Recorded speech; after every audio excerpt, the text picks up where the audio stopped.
Can you clarify for me how it is, and I think you probably already did this, but I want to know exactly how it is that we use less water and we pay more?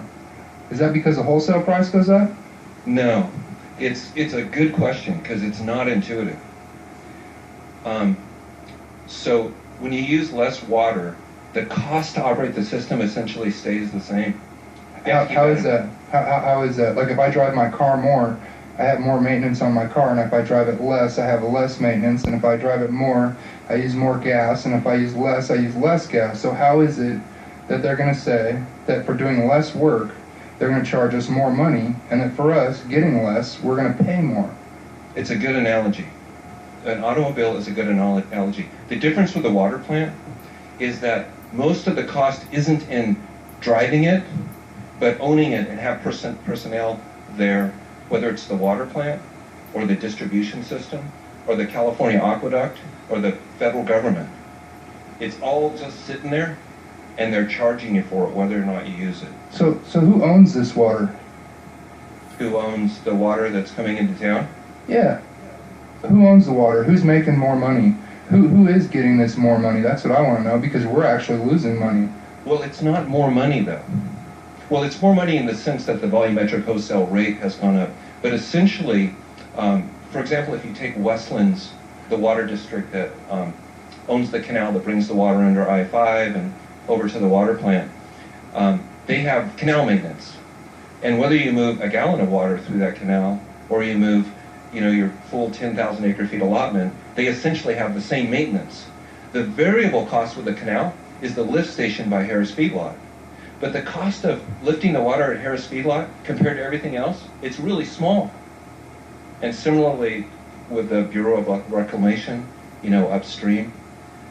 So the reason that rates have to go up, because even though water volumes are going down, is the cost is staying the same.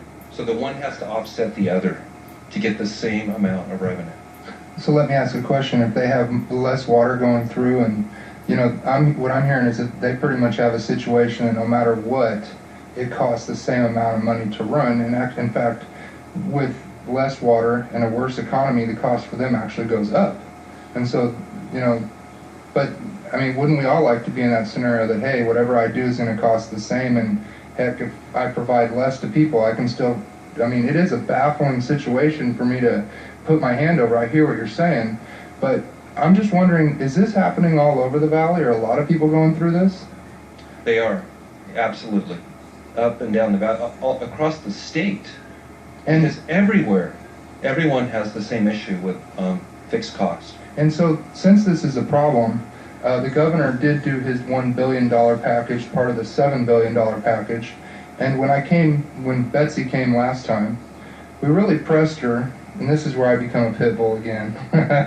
We really pressed her on these numbers of how much of that water is going out to the ocean. And she told us that not 65%, but 75% is actually going out to the ocean, and it's acting as a saltwater buffer. And did they build a dam? No. Did they build a levee? No. They decided to use our fresh water as the dam and as the levee, and let's make this situation. Now, there's a whole lot more to this than just a fish. There's an entire economy down there.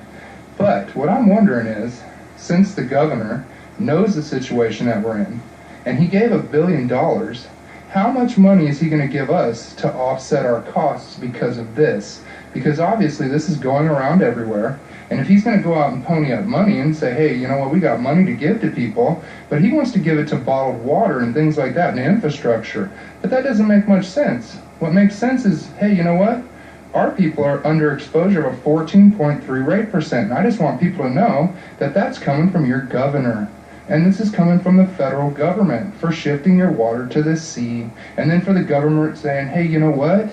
We understand that we're giving 75% of the water to the sea, but we want you to cut 30%. When LA and San Francisco reports just came out, guess what? They're not cutting like we are. So it seems like, we start cutting water, and the better job we do, the more they want us to cut. And the more we cut, the less money we bring in. And that actually puts a huge burden onto our citizens. And so I'm just wondering, Do you know of anything, and believe me, I am 100% on board with what you're saying. I realize the situation we're in, but I'm just wondering, have you heard from anyone of any plans to have the government help us out and say, hey, you know what? Instead of giving your citizens a 14.3 rate increase, how about we either release some of that 75% water, or we pony up and we pay it back to you guys because we're the ones doing this to you? So that's just my question. Actually, in the report he just gave you, I know we haven't been able to read it, but I actually got to read it a little bit earlier. On the second page, on the third line, they have the Department of Water Resources. They shall lead a statewide initiative in partnership with local agencies to collectively replace 50 million square feet of lawn, ornamental turf, and drought-tolerant landscapes. The department also shall provide funding to allow for lawn replacement programs in underserved communities. Remember that, because we are an underserved community, because she told us that. Which will complement local programs already underway across the state. So there is one place right there. That sounds like a lot to us, 50 million square feet of lawn, but that's really not a whole lot. You know, but they are doing some stuff in there too, but there's a lot more in here too. This is actually good reading. And I think the League of Cities is trying to stay up on this and see what kind of programs that are going to come out of this. Because the water fund, the main water fund has a lot of money in it.